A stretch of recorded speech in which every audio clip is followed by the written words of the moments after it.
आप सभी का एक बार फिर स्वागत है SPN9 के इस खास कार्यक्रम में और मैं हूं आपके साथ फरहान।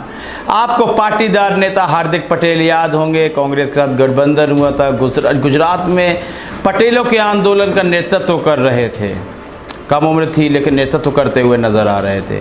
भारतीय जनता पार्टी के लिए गले की हड्डी भी बन गए थे हार्दिक पटेल।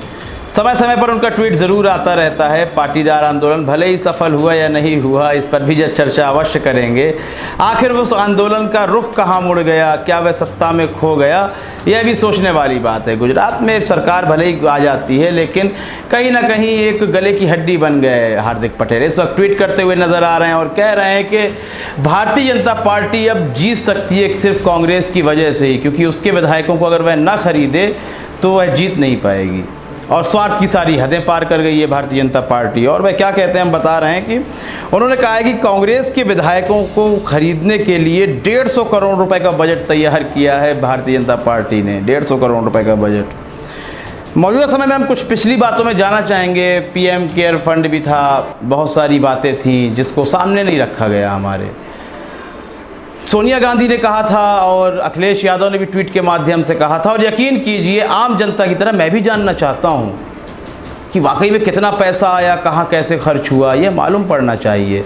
इससे यह मालूम पड़ेगा कि ऐसे कुछ लोग, कितने लोग बाकी रह गए हैं कि जिनको वो पैसा नहीं मिल पाया, पूरा नहीं पड़ पाया, और कितने ज़्यादा लोग हैं। तो शायद NGOs निकल कर और भी ज़्यादा अपने आप को अपना विस्तार करेंगे कि सरकार ने तो इतना पैसा खर्च कर दिया, उसके बाद इतने लोग रह रहे थे।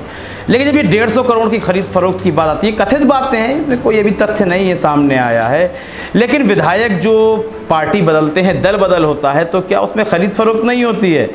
हम ये अपने पास से नहीं कह रहे हैं, यह हमने सुना था मध्य प्रदेश के चुनावों में जब अजीत पवार ने एक पलटी मारी थी तो BJP के नेता कहते हुए नजर आ रहे थे कि विधायक जो होते हैं वे बाज़ारों में बिकते हैं। बिकने उसका शब्द लगाया। तो ये 150 करोड़ वाली बात पर इसलिए मुझे विश्वास करना पड़ रहा है क्योंकि BJP के नेता ने, राष्ट्रभक्त नेता ने बोला है, तो बिल्कुल मैं इस बात पर यकीन कर रहा हूँ विधायक बाजार में बिकते हैं। इस वक्त 150 करोड़ रुपए निकाले भी जा रहे हैं, लेकिन मजदूर भूखे मरते रहे, इस पार्टी ने एक पैसा नहीं निकाला। हम आपको बता दें कि TV स्क्रीन लगवाई हैं इन्होंने, 72,000 TV स्क्रीन लगवाई हैं, इसमें खर्चा आया होगा। उनसे ट्रेन के पैसे लिए जा रहे थे।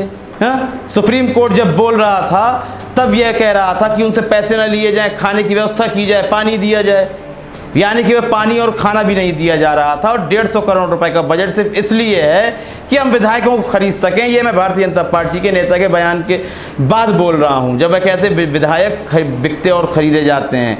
खुद प्रधानमंत्री नरेंद्र मोदी ने ममता बनर्जी से यह कहा था कि आपके विधायक हमारे संपर्क में हैं, आपके नेता हमारे संपर्क में हैं, वह कहते हुए नजर आए थे इस बात को। तो इस बात को अब मानने में कोई आपको सोचना भी नहीं पड़ेगा कुछ कि विधायक खरीदे और बेचे ही जाते हैं। हार्दिक पटेल उसी बात को कह रहे हैं। तो यहाँ बहुत चीज़ सोचनी हो जाती है। चलिए, सत्ता बनाने के लिए आप विधायक खरीदना चाहते हैं, वही 150 करोड़ रुपए आप और जनता को दे देते। लोग तो डोनेशन कर ही रहे थे, आप भी कुछ उसमें मदद कर देते। और जब विपक्ष का काम ही यही है, आप भी यही काम करते थे, घोटालों को उजागर करने का। और बहुत ही भला हुआ जनता का कि कांग्रेस के घोटाले सामने आए। जब आपसे उसी पारदर्शिता की बात की जा रही है तो आप चाहे RTI में बदलाव कर दें, फेरबदल कर दें, और कोई सवाल करे उस पर FIR कर दी जाए। इस संबंध में आपकी राय बहुत ही महत्वपूर्ण है। जो कहते नजर आ रहे हैं हार्दिक पटेल कि 150 करोड़ रुपए का बजट तैयार किया गया है खरीद फरोख्त के लिए, क्या वाकई में पैसों के द्वारा विधायकों को खरीदा और बेचा जाता है? ऐसा होता है? इस संबंध में अपनी राय अवश्य दें। कार्यक्रम को लाइक करें, ज़्यादा से ज़्यादा शेयर करें और चैनल को सब्सक्राइब अवश्य कर दें। तब तक के लिए इजाज़त दीजिए। धन्यवाद।